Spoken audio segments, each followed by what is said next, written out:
जी नमस्कार। आज की ताज़ा खबर एक बार फिर कहा है कि वह युद्ध के लिए तैयार है। पाकिस्तान के गृह मंत्री ने कहा कि सिंधु जल समझौता रद्द होने का मतलब युद्ध है और पाकिस्तान इससे पीछे नहीं हटेगा। रावलपिंडी हेडक्वार्टर में भी भारत को लेकर लगातार मीटिंग चल रही है। जब से जनरल मुनी को पता चला कि भारतीय सेना 3 मोर्चों पर युद्ध के लिए तैयार है, उनके कोर कमांडरों में हड़कंप मचा हुआ है। देखिए, रिपोर्ट भारत के दुश्मनों को 3 तरफ से घेरा जा रहा है। पाकिस्तानी सेना को पता है कि उसे बहुत बड़ा सरप्राइज मिलने वाला है, क्योंकि पहलगाम में पाकिस्तान के आतंकियों ने जो किया उसकी माफी नहीं, सजा मिलेगी और वह भी सजा-ए मौत मिलेगी। कुपवाड़ा के पास LOC पर पाकिस्तान ने गोलीबारी की और इसका उसे जवाब भी दिया जा चुका है। रिपोर्ट है कि अगर पाकिस्तान ने गोलियां चलाई तो भारत ने इसके जवाब में राउंड फायर कर दिए, यानी पाकिस्तान को LOC पर जवाब मिलना शुरू हो गया है। पाकिस्तान के हर अटैक के बदले डबल काउंटर अटैक हो रहा है। जमीन पर हो रहे एक्शन के बाद अब आसमान और समंदर में भारत के तेवर देख लीजिए, क्योंकि पहलगाम में हुए आतंकी हमले ने श्रीनगर और पठानकोट से लेकर अरब सागर तक बड़ा जाल बिछाना शुरू कर दिया है। LOC से लेकर भारत और पाकिस्तान के बॉर्डर और साथ में अरब सागर तक हाई अलर्ट है।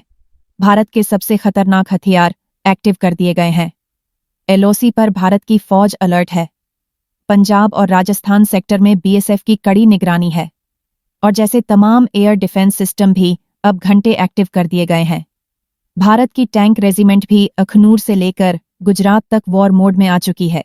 इस वक्त एयरफोर्स में 2 जहाज बहुत एक्टिव हैं और वो हैं सुखोई MKI और राफाल, जो भारत के फ्रंटलाइन फाइटर माने जाते हैं।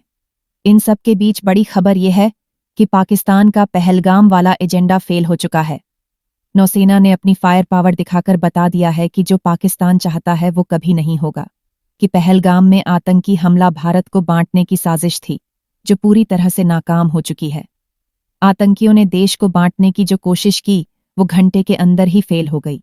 पहलगाम में धर्म पूछकर हत्या करना साफ साफ भारत को सांप्रदायिक रूप से बांटने की कोशिश है और आतंकियों के जरिए पाकिस्तान की रची गई इस साजिश को सीधे सीधे भारतीय नौसेना ने मुंह तोड़ जवाब दिया है। नौसेना की ओर से सोशल मीडिया पर तस्वीरें जारी करके बताया गया कि एकता में शक्ति है। एकता में शक्ति यानी भारत को धर्म के नाम पर बांटने वालों को ऐसा जवाब मिलेगा जिसमें उन्हें तबाह करने का सिग्नल भी है। इस तस्वीर में 5 डिस्ट्रॉयर हैं, 3 हैं विशाखापट्टनम क्लास और 2 हैं कोलकाता क्लास। ये दोनों तरह के डिस्ट्रॉयर भारतीय नौसेना के सबसे खतरनाक जंगी जहाज माने जाते हैं। नौसेना ने साफ बताया कि उसके वॉरशिप मिलकर दुश्मन से लड़ने के लिए तैयार हैं।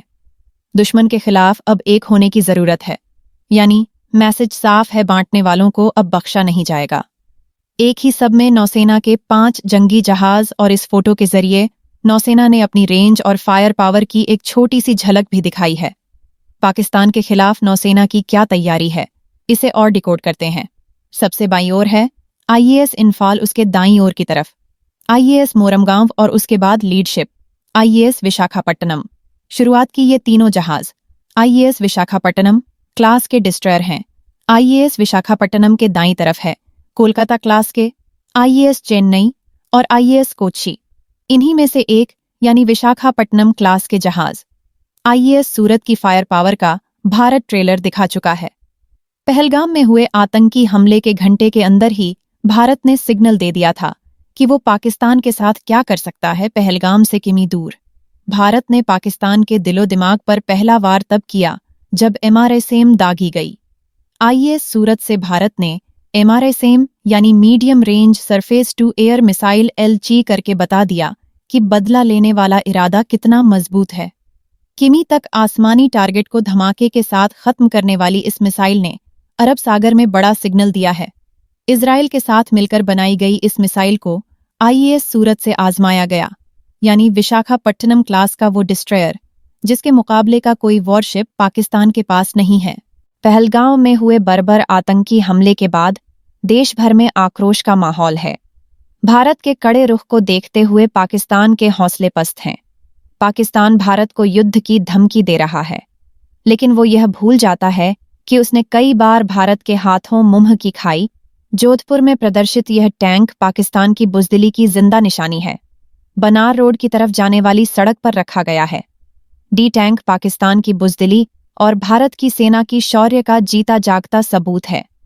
पाकिस्तान युद्ध अगर करता है या युद्ध की बात करता है तो हमें इतिहास के झरोखों में जागने की जरूरत है कि पाकिस्तान की वीरता कैसी रही है और भारत के साथ पाकिस्तान के युद्ध रहे हैं, उनमें क्या परिणाम रहे हैं। हर युद्ध पाकिस्तान हारा है। आप मेरे पीछे देख सकते हैं, यह एक पाकिस्तानी टैंक है जो युद्ध के दौरान बुसदिल पाकिस्तान लड़ने आया था भारत से, लेकिन अपने हथियार छोड़कर चला गया। और वो हथियार छोड़ के जब भागा तो इन हथियारों को अलग अलग शहरों में प्रदर्शित किया गया। ये पैटर्न टैंक है। तत्कालीन समय में सबसे अत्याधुनिक टैंक जो कहे जाते थे। यह टैंक लेकर पाकिस्तान के युद्ध में जो मैदान में उतरा था, युद्ध के मैदान में।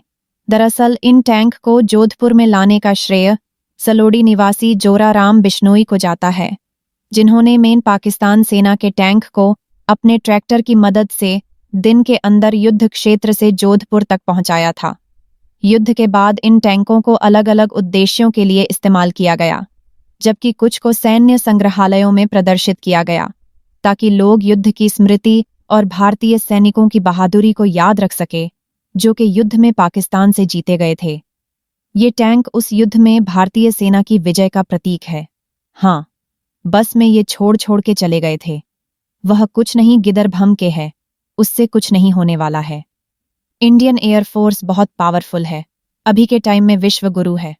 भारत तो वैसे कुछ नहीं है, गिदरभम गया है साल में।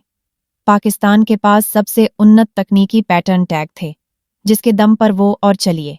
इसी के साथ ही इस रिपोर्ट में फिलहाल अभी के लिए इतना ही, बाकी अन्य खबरों के लिए देखते रहिए। मिलते हैं एक और धमाकेदार न्यूज़ के साथ। अगर आप इस चैनल पर पहली बार आए हैं तो सब्सक्राइब करना ना भूलें। धन्यवाद।